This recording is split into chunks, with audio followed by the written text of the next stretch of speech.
Dewan Perwakilan Rakyat mengesahkan rancangan Undang-Undang Cipta Kerja menjadi undang-undang dalam rapat paripurna DPR RI hari ini.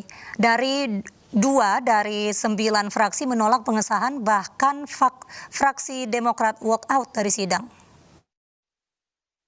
Kita simak dan kita dengar bersama, maka sekali lagi saya memohon persetujuan untuk di dalam forum rapat paripurna. Bisa disepakati? Dewan Perwakilan Rakyat mengesahkan rancangan Undang-Undang Cipta Kerja menjadi undang-undang dalam rapat paripurna di DPR hari ini.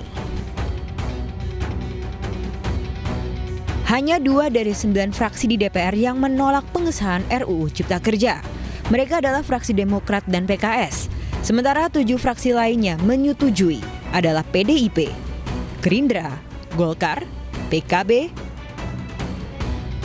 Nasdem, P3, dan PAN. Setiap fraksi pun diberikan kesempatan untuk menyampaikan pendapat selama 5 menit sebelum undang-undang disahkan dalam sidang paripurna. Seharusnya pengesahan Omnibus Law Cipta Kerja menjadi undang-undang dijadwalkan pada Kamis mendatang, tetapi dipercepat hari ini. Pihak Balek mempercepat masa sidang karena alasan pandemi COVID-19. Undang-Undang Cipta Kerja terdiri atas 15 bab dan 118 pasal. Pembahasan dimulai sejak 20 April hingga 3 Oktober kemarin. Surat Presiden RUU Cipta Kerja diserahkan pemerintah ke DPR pada 12 Februari lalu. Undang-Undang Cipta Kerja bertujuan untuk membuka kemudahan berusaha dan penyederhanaan izin dalam menciptakan lapangan pekerjaan.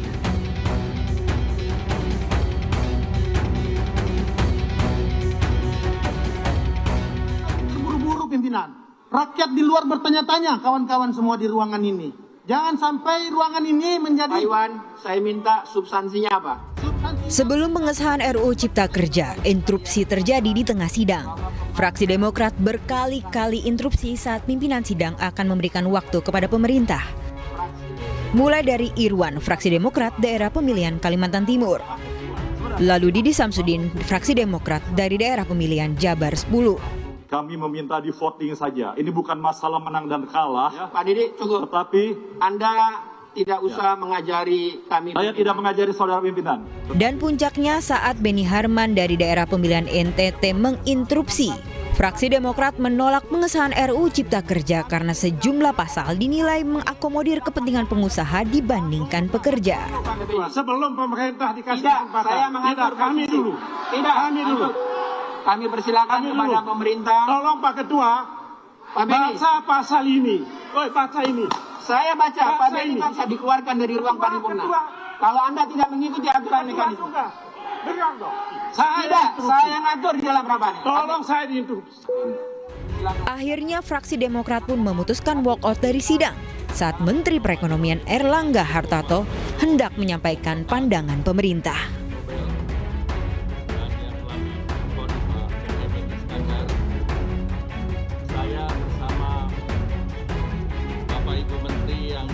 Pembahasan rancangan undang-undang ini hanya ketok saja, tidak ada diskusinya, ya, tidak ada diskusinya. Lalu alasan yang ketiga tentunya, ya, rancangan undang-undang ini kalau teman-teman baca itu lebih banyak mengakomodir kepentingan pebisnis, sedangkan kelompok-kelompok rentan masyarakat seperti nelayan, petani, pekerja, UMKM sama sekali tidak diperhatikan. Hanya memberikan legalisasi, ya, dekriminalisasi terhadap pebisnis-pebisnis yang selama ini melakukan perambahan hutan. Itu yang terjadi. Ya, bagaimana kita bisa menyetujui rancangan undang-undang semacam ini? Maka kita menolak. Isu tenaga kerja juga kita minta supaya dikeluarkan dari rancangan undang-undang ini. Mengapa? Hak-hak pekerja sama sekali tidak diperhatikan. Yang paling nyata itu adalah ketentuan tentang pesangon. Pesangon itu sesuai dengan undang-undang existing itu 32 kali gaji. Ini dipotong. Pengusaha hanya tanggung jawab 16 kali. Lalu pemerintah dikasih tanggung jawab 9 kali. Tapi itu pun mekanismenya asuransi. Coba bayangkan, melalui asuransi jaminan kehilangan pekerjaan. Duit dari mana pemerintah bayar itu? Situasi ekonomi sulit begini. Ini yang kita dari awal tentang ini, jangan dong. Jangan manfaatkan COVID ini, jangan atas nama COVID ini, pengusaha-pengusaha ini, pebisnis-pebisnis ini memanfaatkan kondisi, kemudian memaksa presiden untuk mengesahkan rancangan undang-undang yang menguntungkan mereka. Setelah ini nanti akan ada PHK habis-habisan. Dan kalau PHK maka dengan undang-undang ini nanti pesangon akan dibayar jauh lebih murah.